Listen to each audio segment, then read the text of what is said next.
Obrigada, Tamara. Bom, tudo começou no Paraty 2. O Paraty 2 foi um barco que ensinou a gente a viajar juntos, em família, ensinou principalmente sobre convivência, porque passar quase 45 dias num barco com a sua família é quase como se fosse uma terapia familiar.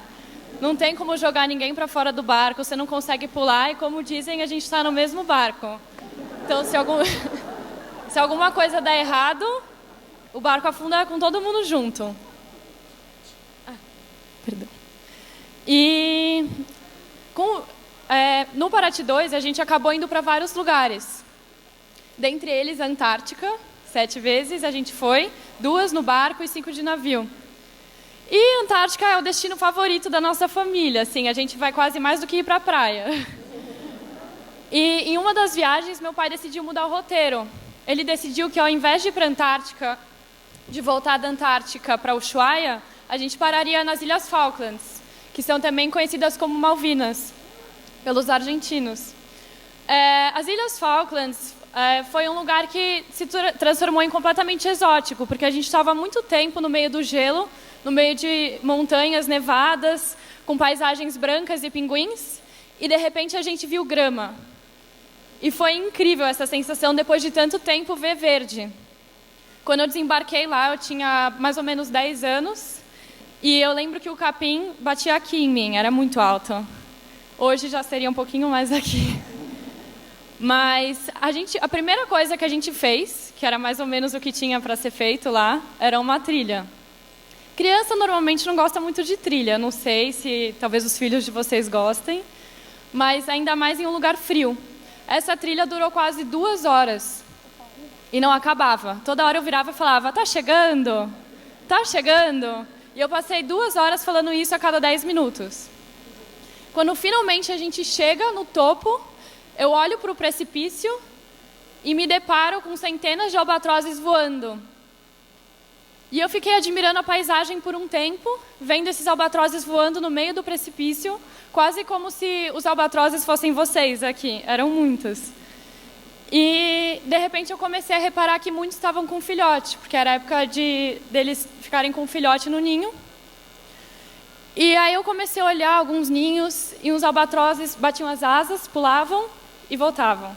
Eles ficavam batendo as asas, dando uns pulinhos e ficavam parados, e nunca voavam. Aí eu achei estranho, perguntei para a pessoa que estava do meu lado, nossa, por que será que eles ficam batendo as asas assim? Aí a pessoa me respondeu que, na verdade, eles estavam treinando para o dia do voo. Aí eu comecei a rir. Eu falei, mas eles são albatrozes, eles nasceram com asas, como eles estão treinando para voar? E aí eu olhei, eu fiquei meio intrigada. E não só eles estavam treinando para voar, como também eles tinham muito medo. A maioria deles tem medo de voar. E eles são aves.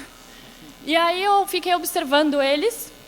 E quando eu olho, tem um albatroz meio desesperado, assim, na beira do precipício. E, de repente, o pai empurra ele. E ele cai. E enquanto ele caía, ele teve que aprender a voar. Eu não vi onde ele foi parar. Eu acho que ele voou. Mas eu fiquei refletindo por algum tempo, meio em choque, até descobrir que esse era um hábito dos albatrozes. Eles vivem 70 anos e os pais não podem passar a vida no ninho. Um dia os filhotes têm que voar. E todos esses dias, desde então, eu passei a me ver na beira de um precipício. Como eu estou agora, dá medo, dá bastante medo. E em algum momento a gente precisa de um empurrão para a gente ir lá e voar. Só que às vezes a gente não sabe que a gente pode. E a nossa família e a nossa escola, eles podem ajudar a gente nessa caminhada, nessa trilha que não acaba, é muito longa, eu sei. E são eles que vão dar esse empurrão final para a gente ir e voar.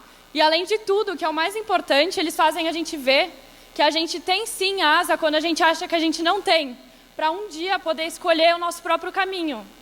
E eu desejo a todos vocês bons voos. Bons voos.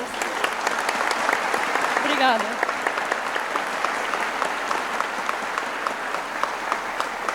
Agora eu vou chamar a futura empreendedora da família, a Nina.